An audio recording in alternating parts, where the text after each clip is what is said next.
तो hello and welcome back guys, स्वागत है आपका फिर से हमारे एरा एनिमे एक्सप्लेन चैनल पर। और आज हम देखेंगे वन पंच मैन के सीजन 3 के एपिसोड नंबर 10 को। इसके बाकी के एपिसोड के लिंक आपको डिस्क्रिप्शन में मिल जाएगी, तो मैंने किसी देरी के जानता है कहानी को एपिसोड नंबर 10 के साथ। तो एपिसोड 10 स्टार्ट होता है ज़ॉम्बी मैन से, जो कि अपने सामने आने वाले हर एक मॉन्स्टर को मार रहा था। और तभी हम लोग देखते हैं कि एक मॉन्स्टर ज़ॉम्बी मैन के हार पार अपने टेंटिकल्स कर डालता है, और उसके ऐसा करने पर भी ज़ॉम्बी मैन को कुछ असर नहीं होता और वे मॉन्स्टर को काफी ब्रूटली मारता है। असल में ज़ॉम्बी मैन एक इमोर्टल होता है, इसकी इंजरी खुद ब खुद ठीक हो जाती है। तो आगे हम लोग देखते हैं कि ज़ॉम्बी मैन एक बड़े से गेट को खोल के एक रूम के अंदर जाता है, जहाँ पर हम लोग देखते हैं कि ज़ॉम्बी मैन को एक वैम्पायर मॉन्स्टर मिलता है। और उस रूम में काफी सारे मॉन्स्टर होते हैं जो कि वैम्पायर को मारने को बोलते हैं। ज़ॉम्बी मैन ये सब देखकर वैम्पायर से बोलता है कि ये सब मॉन्स्टर तुम्हारी मौत चाहते हैं, क्या तुम्हारे इनसे कुछ झगड़ा हुआ है? जिस पर वह वैम्पायर ज़ॉम्बी मैन से बोलता है कि ये सारे मुझसे जलते हैं क्योंकि इनके पास कोई हुनर नहीं है। अब वे सारे मॉन्स्टर उन दोनों से बोलते हैं कि जो भी जीतेगा उसको हम लोग मार डालेंगे। अब वैम्पायर ज़ॉम्बी मैन से बोलता है कि तुम इनकी बातों पर ध्यान मत दो, चलो लड़ते हैं। जिस पर ज़ॉम्बी मैन उससे बोलता है कि माफी चाहता हूँ, मुझे अपना।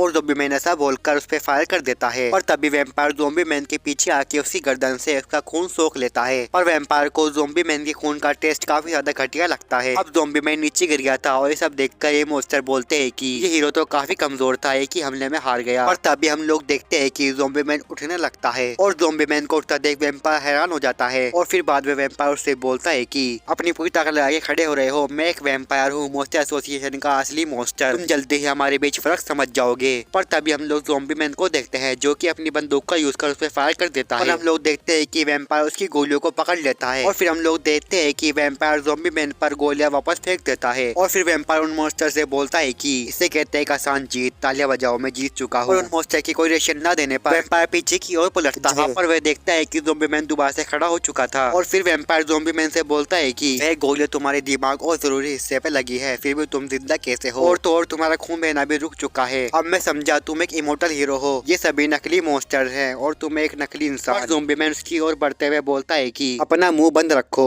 जिस पर वैम्पायर से बोलता है कि तुम्हारे पास एक रिजनरेशन पावर है जिस पर तुम गर्व कर सकते हो। और फिर हम लोग देखते हैं कि ये दोनों पास आके हाथापाई करने लगते हैं। और फिर हम लोग वैम्पायर को देखते हैं जो कि ज़ॉम्बी मैन के अटैक से बचकर उसके मुंह पे एक जोरदार लात मारता है। और इस अटैक से ज़ॉम्बी मैन का सिर पीछे की ओर घूम जाता है, फिर भी ज़ॉम्बी मैन उस पर फायर कर देता है, और अब बुलेट लगने से वैम्पायर के पेट में छेद हो जाता है। तो एक मॉन्स्टर वैम्पायर का मजाक उड़ाने लगता है, वैम्पायर उसके दो हिस्से कर डालता है। और फिर हम लोगों को पता चलता है कि वैम्पायर चूस के अपने आप को रीजनरेट कर सकता है। और अब वैम्पायर ज़ॉम्बी मैन से बोलता है कि रीजनरेशन की भी एक हद होती है, क्या हो अगर मैं तुम्हें टुकड़ों में बांट दूं? और फिर वैम्पायर ऐसा ही करता है और वह ज़ॉम्बी मैन को टुकड़े टुकड़ों में काट डालता है। और आगे वैम्पायर बोलता है कि यहाँ पे काफी अच्छा खाना है, मैं काफी ज्यादा रीजनरेट हो सकता हूँ। और सारे मॉन्स्टर ये बात सुनकर वैम्पायर से दूर भागने लगे थे। अब वैम्पायर ज़ॉम्बी मैन की ओर देखता है जहाँ पर ज़ॉम्बी मैन दोबारा से खड़ा हो चुका था। और अब ज़ॉम्बी मैन वैम्पायर से बोलता है कि खून की नदियां बहने वाली है, तैयार हो जाओ वैम्पायर। और फिर हम लोग देखते हैं कि ज़ॉम्बी मैन ने वैम्पायर को मार डाला था। और फिर ज़ॉम्बी मैन बोलता है कि मैं काफी हद थक गया हूँ, मैं काफी समय बाद इन्हें ताकतवर मॉन्स्टर से लड़ा। और ज़ॉम्बी मैन की ये बात सुनकर वे सारे मॉन्स्टर उस पर हमला कर देते हैं। और ज़ॉम्बी मैन उस रूम का दरवाजा बंद कर बोलता है कि तो तुम लोग 30 हो ना? और फिर हम लोग बस उन मॉन्स्टर की आवाज़ सुनते हैं। और फिर ज़ॉम्बी मैन उस रूम से बाहर आता है जिसमें वह काफी कूल लग रहा था। और फिर ज़ॉम्बी मैन चाइल्ड एम्पर की कैंडी खाते हुए बोलता है कि मुझे हील होने में थोड़ी देर लग जाएगी, पर मुझे मेरा पसीना बहना बिल्कुल भी पसंद नहीं। और फिर बाद में ज़ॉम्बी मैन को चाइल्ड एम्पर का कॉल आता है जिसमें वह चाइल्ड एम्पर को शुक्रिया बोलता है। और फिर हम लोग पिग गॉड का सीन देखते हैं जहाँ पर एक मॉन्स्टर पिग गॉड को खाने की बात कर रहा था। और फिर इसके अगले सीन में हम लोग एटॉमिक समुराई के स्टूडेंट को देखते हैं। लोगों के सामने डूएस की प्रोसेस करी गई आर्मी थी। अब वे एटॉमिक समुराई के स्टूडेंट्स पर गोलियां फायर करते हैं, पर एटॉमिक समुराई के स्टूडेंट उससे बच जाते हैं। अब एटॉमिक समुराई के स्टूडेंट उन पर हमला करके उनके सिर्फ वेपन को तोड़ते हैं, और हम लोग देखते हैं कि इन पर लगे अटैक्स रीजनरेट हो रहे होते हैं। अब एटॉमिक समुराई के स्टूडेंट जितना भी इन्हें डैमेज देते हैं उन अटैक से आराम से हील हो जाते हैं, और उन पर अब चारों तरफ से घेर कर अटैक कर देते हैं। और फिर डूएस उनमें से एक को पोजेस करने के लिए अपनी वाइफ का यूज करती है, और तभी हम लोग देखते हैं कि वहाँ पे अमाई मास्क आ जाता है, और उस पर डूएस की वाइफ का भी कोई असर नहीं हो रहा था।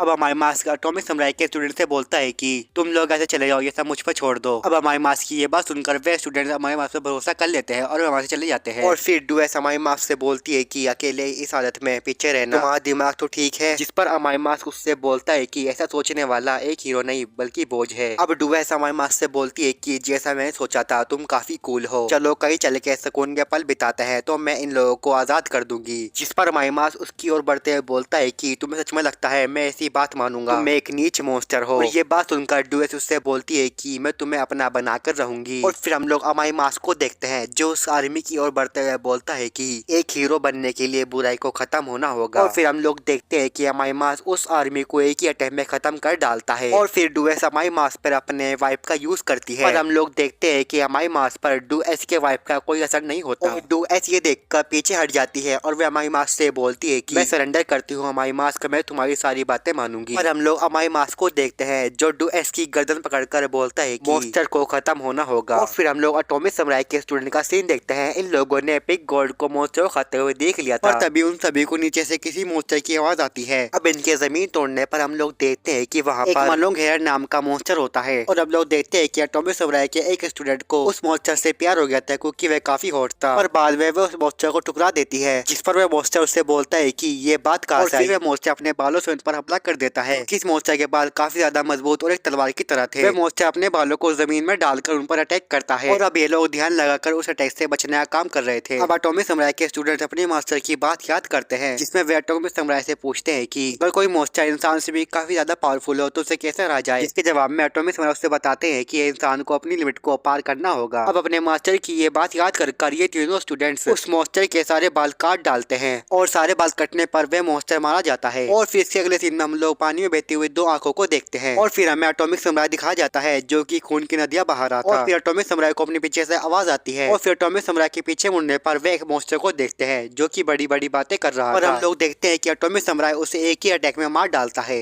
अब उस मॉन्स्टर को मारने के बाद एटॉमिक समुराई बोलता है कि और कोई है जो मेरा सामना कर सकता है। एटॉमिक समुराई को एक आवाज आती है और हम लोग देखते हैं कि वहाँ पर G5 आ गया होता है। और अब G5 और एटॉमिक समुराई एक दूसरे से लड़ना स्टार्ट कर देते हैं। और एटॉमिक समुराई G5 से बोलता है कि आजकल के खिलौने अच्छे बनते हैं, मुझे भी एक ले लेना चाहिए, मुझे लगता है तुम मुझे बस बोर कर रहे हो। और फिर G5 एटॉमिक समुराई से बोलता है कि मैं किसी भी हमले को कॉपी कर सकता हूँ और मैंने तुम्हारी स्वॉर्ड स्किल कॉपी नहीं करी बल्कि उसे और भी बढ़ा दिया है। और आगे G5 मैक्सिमम स्पीड बोलकर एटॉमिक समुराई पर अटैक कर देता है। और तभी हम लोग देखते हैं कि G5 के टुकड़े नीचे गिरने लगते हैं। और फिर G5 में एक बड़ा सा ब्लास्ट होता है। उस ब्लास्ट में से एक अटैक एटॉमिक समुराई की ओर आता है। एटॉमिक समुराई उस अटैक से बच जाता है पर G5 वहाँ से भाग जाता है। और फिर इधर हम उसी बदसूरत बच्चे को देखते हैं, इसके पीछे एक छोटा सा मॉन्स्टर पड़ गया होता है। और तभी उस मॉन्स्टर के पीछे से एक अटैक आता है जो कि एटॉमिक समुराई ने करा था। और ये एपिसोड यहीं पर खत्म हो जाता है। तो दोस्तों आपको ये एपिसोड कैसा लगा हमें कमेंट में जरूर बताना। मैं मिलता हूँ आपको नेक्स्ट वीडियो में, तब तक के लिए बाय एंड टेक केयर।